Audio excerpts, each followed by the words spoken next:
Welcome back to Vasundhara triple channel. ఈరోజు నేను చేసుకోబోయేది బియ్యం పిండితో చికెన్ పకోడా.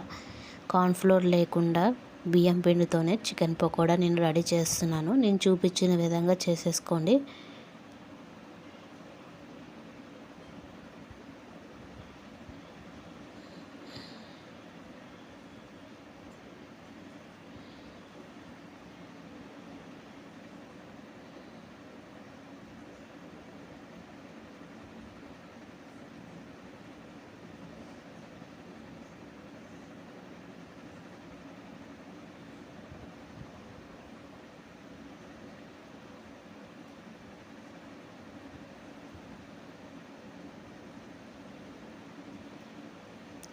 చికెన్ పకోడా వేసినాక 5 మినిట్స్కి తీయాలి.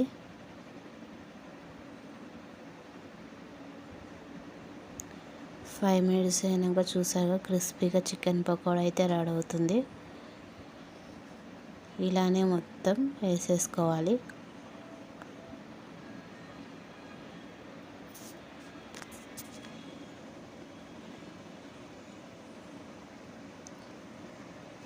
తర్వాత ఉల్లిగడ్డ కోసేసుకొని సర్వ్ చేసేసుకుంటే చికెన్ పకోడా రెడీ అయినట్లే.